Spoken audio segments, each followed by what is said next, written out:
The views expressed and the opinions given by the individual host and guest do not necessarily reflect any correlations between persons, entities, spirits, big feet, aliens, Loch Ness monsters, werewolves, vampires, chupacabra, Jersey devils, demons, fairies, sprites, pixies, zombies, ghosts, ghouls, goblins, mermaids, specters, and all other mythical creatures, living and or dead. It's purely intentional. Intended for mature audiences. This is Greg Hall, the Funky Werepig, warning you, if you're listening to Renee live right now, she is by far the most dangerous woman in radio. What are you doing? Run! Run!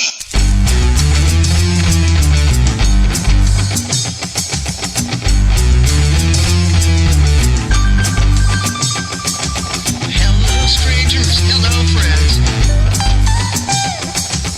Hello to our stranger friends. We got authors, we got aliens. Even got a chat room for our friends.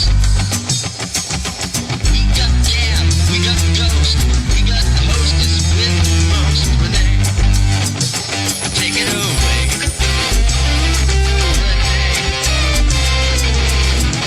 What's the subject today? Take it away. You're listening to us on Diversity Broadcasting Network, and we're also simulcasting in on TMV Cafe and Pyramid One Network. And I'm really glad that you've all joined us. Tonight's guest is Kalilasmith, and she's just an amazing woman with so much to offer. So we are talking about anything and everything you can think of right now. But what we're going to do is we're going to talk about her books at the moment, because she has a lot of books out, like 6 or 7 of them, don't you, Kalila? Yeah, I do. As a matter of fact, I think I got like 6 out, and I just finished one in May and turned it into the publisher, Dark Oak, and waiting for it to be available, and hopefully it's going to be available this fall. But I started off writing a lot about the paranormal. First book is, of course, New Orleans Ghosts, Voodoo, and Vampires, and that's kind of a local favorite of just, what are the haunted locations, what's some of the folklore in the area, and that book's been around since 1997. I also have Searching for Spirits, the ultimate ghost hunter's guide, and that's kind of a how-to. What do you want to do on a ghost hunt? What don't you want to do on a ghost hunt? What to look for, how to communicate with spirit. It kind of hits the not only the scientific end of ghost hunting, but also the spiritual end. Nice. And what pitfalls to watch for, and at what point in time do you want to back off? So it's kind of it's kind of a favorite that's been around for a while. After Katrina, I had a lot of time on my hands, so I visited Miami. So I wrote a ghost book about Miami, and they've got some weird stuff down there, boy, I tell you. Really? Some crazy things. Yeah, Miami's Dark Side is the name of that book, and they've got some crazy things going on down in Miami.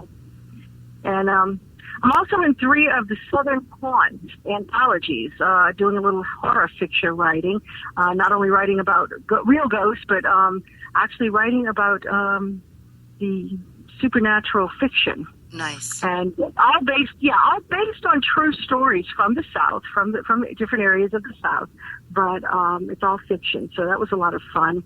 But more recently, the book that came out 2 years ago was Afterlife Mysteries Revealed, and that's when I really started going in depth on reaching out to communicating with the other side, and finding out that for the last almost 20 years, I had only scraped the surface of working with spirits. I thought I was really, really, up there and really knowing what I was doing, and I found out there was a whole nother level that I had not been introduced to. So it was quite a journey.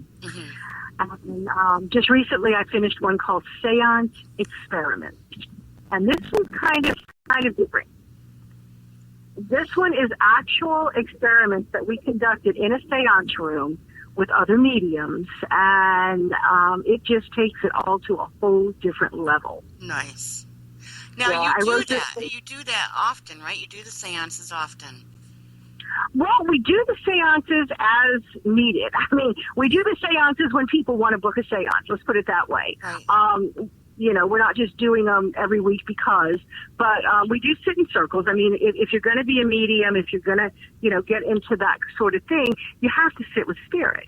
Right. You have to practice on each other. You have to work with spirit. This is not something you go, oh, I'm a medium, and then you don't do it for 6 months. You have to stay connected to spirit. Mm-hmm. So we spend at least once a week sitting with spirit as a group, and getting together with other mediums and practicing on each other, and also a lot of time in the seance room working on physical phenomena.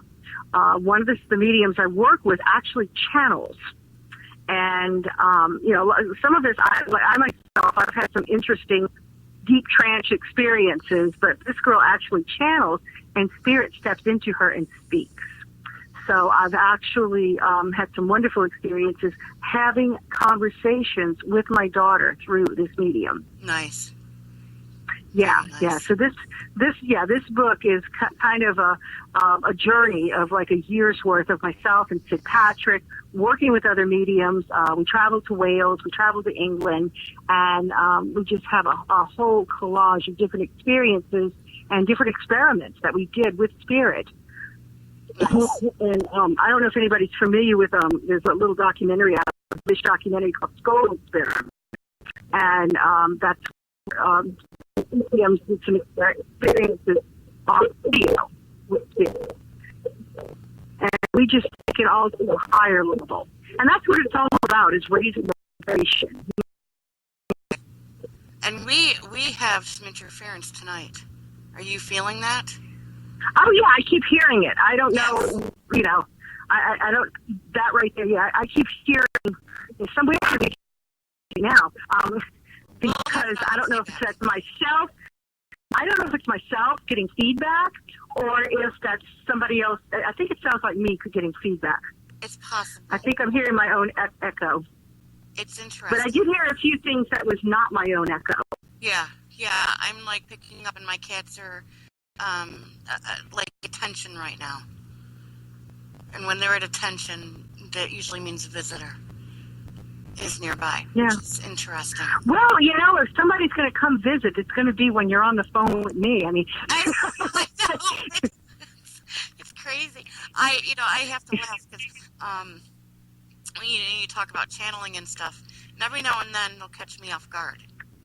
And here I was working the other day and talking, and we have a spirit that comes on the buses, and he also goes through the bus garage. And I didn't want to say anything to anybody to freak them out. Do you know what I'm saying?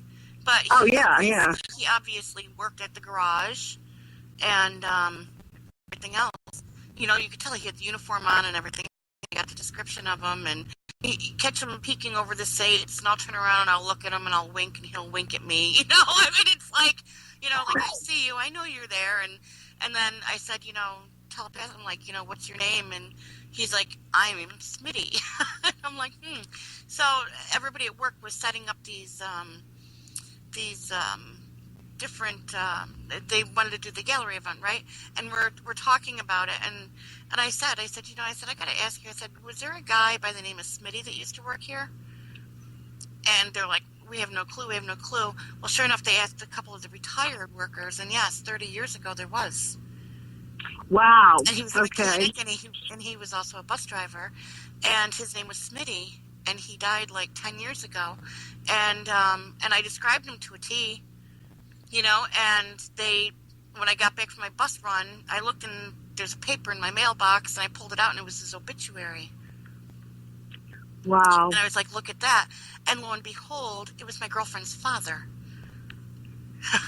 So when I saw her the other day, I said, I'm gonna tap into your dad. I'm gonna find out what he wants. And when I find out, I'm gonna tell you about it, because he's running around the bus garage and riding the buses. And he probably just enjoyed it so much and still feels connected to it. You know? But I see him, I was like, it totally floored me. It floored everybody else. But then the other day, I'm sitting on the bus, and the kids weren't on the bus at the time, we're going to the other school, and I'm in the middle of talking, and all of a sudden I blurted out this name, and I caught myself, and I stopped the channel. And then I carried on, and they're looking at me, and they're like, what was that? And I'm like, have you ever had that happen to you? We're all suddenly trying to channel, be in the middle of a conversation. And, like, my close friends know that if it's going to happen, they're going to take notes, right? But to anybody else, you're going to look like a whack job. And so I was, I like blurted out the name. I kind of caught myself. I cut off the channel, and I carried on talking. And they're like, Renee, what was that? I said, what?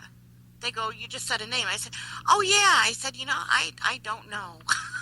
I'm like, isn't that strange? I said, that kind of just happens once in a while, and I just can't explain it. I don't know. I said, don't be nervous. And they're just kind of looking at me, and I think that's what kind of brought on wanting to do the gallery event and everything else, right? Is realizing that was... Well, yeah, because probably somebody who's related to that person that you named, now they want their message. No, you know what it was, is I came home because I heard another name.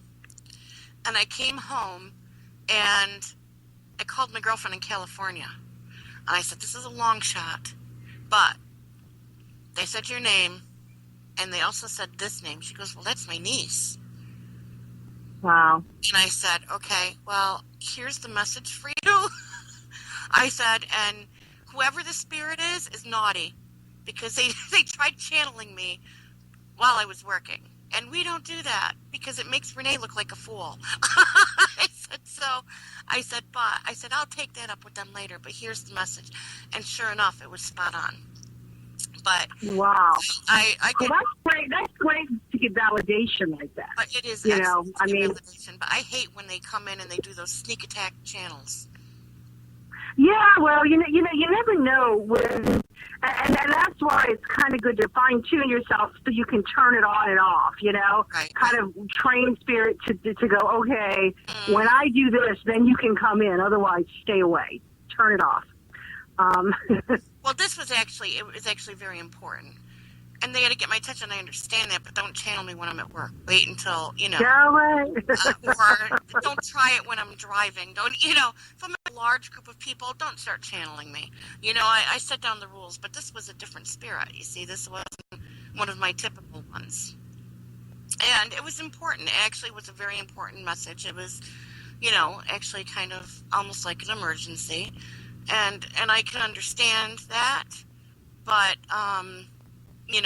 please pick a better time, because I still couldn't do anything for a couple hours. But to them, time is nothing. But, Well, yeah, I was just thinking that it's like, their time to them is a lot different than time to us. Yeah. So they're not really cognizant, and they don't care. Yeah. They could care less. Yeah.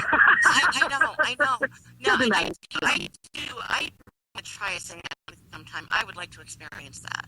I mean, I know that we did them when I was young and growing up and everything else, but that's totally different. I'd like to really sit down with you sometime and do one. Yeah, definitely. That would be cool. Definitely would be cool. I would like that. I would like to see how that works.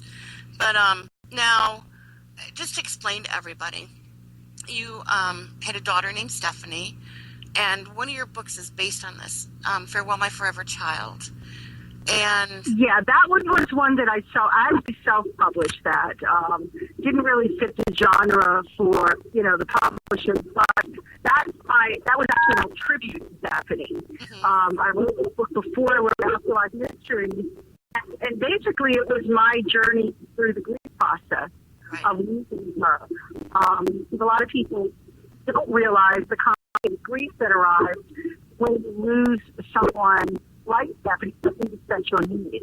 Right. So not only was she my daughter, anytime you lose a child, it's horrific, but not only was she my daughter, but I was her husband for 30 years.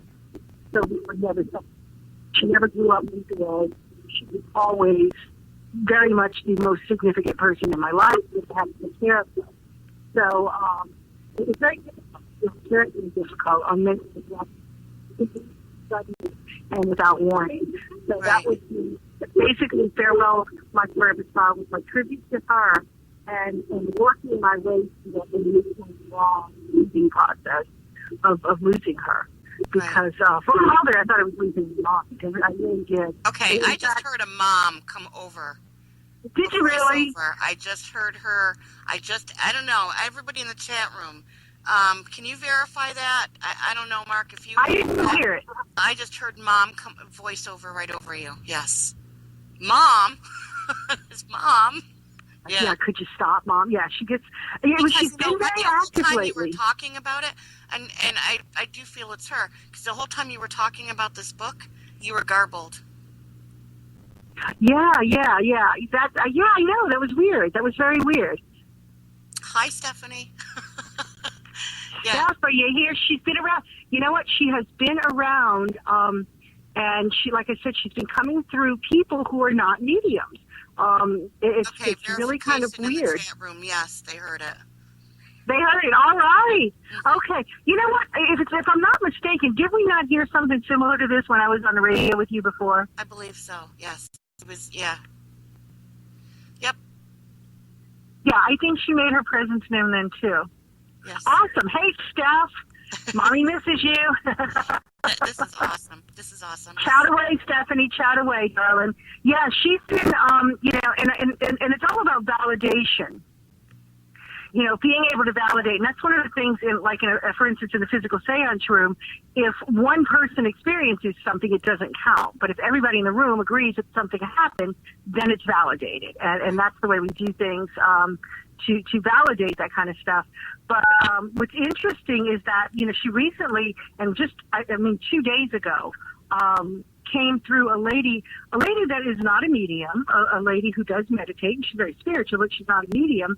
And she's a television producer friend of mine, and I hadn't spoken to her in over a year. I haven't seen her in over a year. And we don't chat regularly. But out of the blue, she sent me an inbox message 2 days ago and said, I was meditating and your daughter came through. Nice. And she said she was laughing and she's giggling. And, of course, the way she described her was the same way other people, mediums, described her, that she's very joyful and she's very playful and she's pure love. She really is. So I knew it was Stephanie, and she said, a burden will be used. Nice. And I immediately knew what she was talking about. And then later I thought about it. I said, well, it could be one or two things, because I've had a couple of different people come to me and say, well, we're experiencing this, we're experiencing that, and just a lot of obstacles. And I'm like, well, maybe she's talking about that, or maybe she's talking about something more personal to me. Mm-hmm. So, but that came just about 3 weeks after another friend of mine had given me a message that Stephanie had come through. Nice. And, and these people are not mediums. These are just, people who are very spiritual, like I said, and are very well connected and believe, but, she doesn't normally do that. So I think she's been trying to get my attention a lot lately. She really has. So. And she often comes through our channeler and accuses me of not paying attention when she gives me messages. So, she's trying to tell me something. She is definitely trying to get my attention. So, I'm always thankful for any kind of message I get from her. But yeah, Farewell, My Forever Child was and is available on the internet. And there's the garble again. Yeah, it is. Isn't that weird? Every time you're talking about the book. Stephanie, you're not going to let me talk about the book? And you know what? My cats were just playing in here, and they stopped. The minute you started talking about the book, they stopped, and the book went garbled. So she was playing with my cats. Yeah, she probably is. She loves cats. She loves animals. In fact, she fusses at me a lot through the channeler, telling me that I don't pay enough attention to the cats. And it's like, okay, let me go home and play more with the cats. Yeah. But yeah, she's been around lately. She's been around a lot. Nice. And when she can't communicate through one person, she's been picking very obscure ways of communicating. Nice. I think she's learned some new tricks over there. I really do. I think it's awesome. I think it's really awesome. And she had abilities. She was gifted here when she was in the physical world too, correct? Yeah, she saw spirits all the time. I mean, she spoke to spirits. There were times, I'd hear her talking. But when she was little, I thought, she had the secret friends or the imaginary friends. And then I started realizing she's really talking to somebody. Because you'd hear her, as an adult, she'd be in her room, she'd be playing a video game, and you would think she's playing with another person.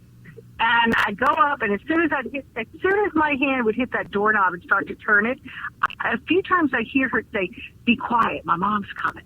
I know. And I open the door and I go, "Who are you talking to?" And she'd go, "Oh, nobody," like that. Right. And it would be like, "Me? Who are you talking to?" She's like, "Nope, not anybody in here but me." And I go, "Okay." And I'd shut the door and just stand there. And I've heard her say to whoever she is talking to, going, "Wow, that was a close one. She almost saw you." Nice. You know, so it's, yeah, so she definitely had a connection. She walked in both worlds. She really did. And one of the times earlier, directly after her passing, she came to a medium, and, you know, her attitude was kind of like, "Well, I always did kind of walk on both sides, and now I still am, so it's not much difference to me." You know. Nice. And, you know, and just to give them a little bit of a background, Stephanie was special needs. Yeah, Stephanie had Down syndrome, and she was special needs. She was pretty high functioning, but she certainly was not independent. She would have never been independent. She was considered mild to moderate. And there's the Garblin again. Every time I talk about her. I'm hearing her talk over you. Yeah, she likes to do that. Stephanie, you are so loved, Stephanie. Yes, you are, darling. You are loved. By many people. And you know, Renee, that's what it's all about. I know you wanted to talk about the love aspect, and that's what connects us to these spirits. I mean, you're not going to connect with, you know, the spirit of somebody you did not know. It is love that connects us. You know, we are connected to those people that we loved in this life, and that love carries over into the next world. And the more connected you are to that individual, the more you're going to get contact from that person. Mm-hmm. Yeah, it's amazing. It's I know that the ones that I communicate with all the time, and the people that I communicate with all the time are you know, still a blessing in my life to this day. You know, oh yeah, my yes, aunt, absolutely. My aunt who worked with me growing up on my abilities and stuff still works with me to this day, even though she's the other. Oh, sure. You know? Yeah, absolutely. She can probably do more on the other side than she could do here. Oh, totally. And you know, the same with my grandparents and anybody who I was like really close to. You know, and I just see them and hear them so much more lately. You know, it's like the veils have really, really thinned. Even more so. But they're, like you said, with like Stephanie, she's around a lot and making herself known a lot. You know, I'm seeing it too on my end. Yeah, and you will. You know, the more, see, the thing is, that's how it works. The more you spend time communicating with your spirits, the more you develop your language with your spirits, the more you're going to start hearing from them. I mean, that's the one thing I've learned in all of this, is that spirit will take you as far as you want to go. Right. But they're not going to present to you something if you are fearful of it, or you're not ready for it, or you refuse to accept it. Then they'll show you whatever it is you want to be shown. Yeah, and they will take you to the next level. And the more you do it, and the more you communicate with them, and the higher you get your vibration, you know, the higher you get with that vibration to be able to connect with them, you're just going to keep opening that door more and more.